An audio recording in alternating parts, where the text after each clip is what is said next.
இன்னைக்கு 70 லட்சம் ரூபாய் மதிப்பிலான பெஞ்ச், டெஸ்க், அதையெல்லாம் நம்மளுடைய உபகரணங்களை எல்லாம் நம்முடைய ஹண்டாய் மொபைல்ஸ் நிறுவனம் வந்து நமக்கு கொடுத்துருக்குறாங்க. நம்முடைய ஒரு பள்ளிக்கூடம் மட்டும் கிடையாது, எனக்கு தெரிந்து தமிழ்நாடு முழுக்க கிட்டத்தட்ட சற்றொப்ப 7 கோடி ரூபாய்க்கு இந்த கல்விக்கான உபகரணங்களை தந்த அவர்களுக்கு நம்ம ஒரு அரங்கம் நிறைந்த கைத்தட்டல் தரணும். My sincere thanks to mister Hyu Min Ho. Thank you so much, sir. Thanks for your continuous support. Service to education is service to mankind. So உங்களுடைய இந்த பெரிய உதவிக்கு இந்த நேரத்தில் நாங்கள் நன்றியை சொல்லிக் கொள்கிறோம். இப்போ உங்களுக்கு நான் ஒரு செய்தி, உங்களை பார்க்கும்போதே ரொம்ப சந்தோஷமா இருக்கு. காலையிலே வீட்டில இருந்து கிளம்பி ரெட்டச்சடை போட்டு ரிப்பன்லாம் கட்டி இன்னைக்கு எங்க ஸ்கூல்ல ஒரு ஃபங்க்ஷன் அப்படின்னு அப்பா அம்மா கிட்டலாம் சொல்லி சந்தோஷமா வந்து உட்காந்துருப்பீங்க. இது மாதிரி குட்டி குட்டி விழாக்கள்ல போய் நானும் உட்காந்துருக்கேன். ஆசையா இருக்கும். கீழே இருந்து பார்ப்பேன், மேடைக்கு மேல யாரோ வருவாங்க, பெரிய பெரிய பேச்சாளர்லாம் வருவாங்க. நீங்கள் கடல்களை தாண்டலாம், மலைகளை தாண்டலாம், எவ்வளவு பெரிய தடைகளையும் தாண்டலாம். ஏன் மைண்ட் வயசு, நான் 10ஆம் கிளாஸ் தாண்டறதுக்குள்ளே என்ன ஆவன் தெரியலையே, அப்படி பயந்துகிட்டு உட்காந்துருப்பேன். அப்ப எங்க டீச்சர்ஸ் வந்து என்கரேஜ் பண்ணுவாங்க, போடா மேல போய் நீ வந்து பேசு, நீ தான் நல்லா பேசு. ஐயோ வேணாம் டீச்சர், பயமா இருக்கு, போடா மைக்கு பிடிச்சி பேசிடாமாங்க. இப்போ போய் நான் பேச ஆரம்பிப்பேன். சின்ன சின்ன விழாக்கள் கொடுத்தாங்க.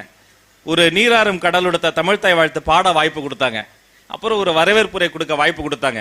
வர்ணனை செய்ய வாய்ப்பு கொடுத்தாங்க. ஏதோ ஒரு லாஸ்ட் பெஞ்ச்ல உட்காந்துக்கிட்டு என்ன செய்யறதுன்னு தெரியாம இருந்தா என்ன, என்னுடைய ஆசிரியர் பெருமக்கள் தான் மீண்டும் மீண்டும் வாய்ப்புகளை கொடுத்து என்னை பேச வைத்தாங்க.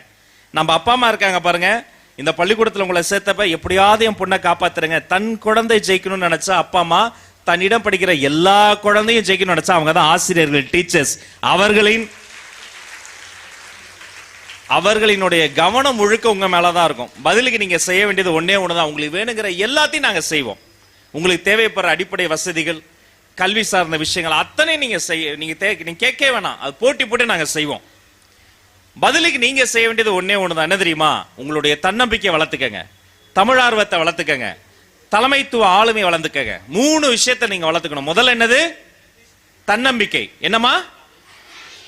தன்னம்பிக்கையை நீங்க நல்லா வளர்த்துக்கணும். அந்த மனித உடல் இருக்கு பாருங்க, இதை 4ஆக பிரித்தால் கடைசியில் வரக்கூடிய கால் பகுதி கால், பூமியில் சாய்கிற போது முட்டுகிற இடம் முட்டி, உடலை 2ஆ பிரிச்சா இடையில வரக்கூடிய பகுதி இடை, அதை முட்டியோடு தொடுகிற இடத்தில் வைப்பது தொடை.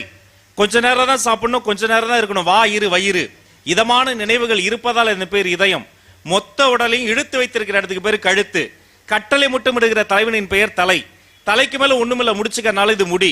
36 லட்சம் ஆண்டுகள்ல வெளியே தெரியாத இந்த எந்த விஷயத்தாலும் மனிதன் தப்பி பிழைக்கலன்னா டைனோசரஸ்க்கு இதை விட கை கால்லாம் பெருசு. அது அழிந்தது, மனிதன் தப்பித்தான். ஒரே வித்தியாசம் என்ன தெரியுமா? மற்ற விலங்கினங்களுக்கு இல்லாத ஒன்று மனிதனுக்கு இருந்தது. அது கையோ காலோ வலிமை அல்ல, தன்னம்பிக்கை என்ற ஒன்று இருந்தா போதும். வாழ்க்கையில யாரு வேணா ஜெயிக்க முடியும். தன்னம்பிக்கை வளர்த்துக்கங்க, தமிழார்வத்தை வளர்த்துக்கங்க. அதற்கு சாட்சி நான் தான். இன்னைக்கு இந்த மேடையில் நான் நிக்கிறேன்னு சொன்னா, எங்கோ பிறந்து எப்படியோ வளர்ந்து வாழ்க்கையில என்ன பண்ண போறோம்னு தெரியாம கிடைத்த வாய்ப்புகள் எல்லாம் போய் வேடந்தாங்கள் பறவை போல வாழ்ந்தேன.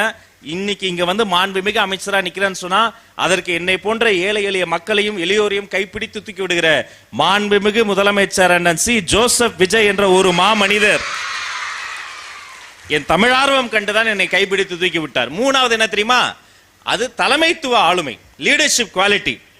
இன்று மேடையில் வைத்த அன்பு சகோதரர் ஹானரபிள் மினிஸ்டர் அவர்களுக்கு நான் ஒரு புத்தகம் பரிசளித்திருக்கிறேன். அது என்ன தெரியுமா? The greatest speeches of world. உலகத்தை உலுக்கிய உரைகள். ஒரு உரை என்ன பண்ணும்? உலகத்தையே உலுக்கிறோம். அந்த உரையை கேட்டு உலகத்துல புரட்சி நடக்கும். அந்த உரையை கேட்டு உலகத்துல சுதந்திர தாகம் வரும். அந்த உரையை கேட்டு உலகத்துல பல பேருக்கு கண்ணீர் வரும். அப்படி ஒரு உரை உலகத்தையே மாத்தும். ஏன்? அந்த உரையை வந்து எழுதுனது வந்து இலக்கியபூர்வமா இல்லை, எங்கோ இங்கிலாந்துல பேசினது, ஆபிரகாம் லிங்கன் பேசினது இங்க இருக்கிற தமிழ்நாட்டில் இருக்க எனக்கு உழுக்குதே. அதுல இருக்கிறது தலைமைத்துவம், லீடர்ஷிப் குவாலிட்டி. அப்படிப்பட்ட ஒரு புத்தகத்தை அவன் கொடுத்துரு. ஏன்னா அவருடைய உரைகள் அப்படி பல விஷயங்கள் நான் பார்த்து வியந்திருக்கிறேன். வெறும் அலங்காரமாக பேசுவது கிடையாது, வார்த்தை அலங்காரம் கிடையாது, சும்மா இலக்கியமா மட்டும் பேசுவது கிடையாது. அதுல ஒரு லீடர்ஷிப் குவாலிட்டி வேணும். அந்த லீடர்ஷிப் குவாலிட்டி நீங்க கத்துக்கணும். ஏன் தெரியுமா? இனி அடுத்து வரக்கூடிய விழாக்கள்ல நாங்க மேல இருந்து நீங்க கீழே இருந்து போதும், நீங்க மேல வந்து பேசணும், அதையெல்லாம் நாங்க பார்த்து ரசிக்கணும். நீங்க சீஃப் கெஸ்டா வரக்கூடிய அளவுக்கு நீங்க உங்களுடைய லீடர்ஷிப் குவாலிட்டி வளர்த்துக்கணும் சொல்லி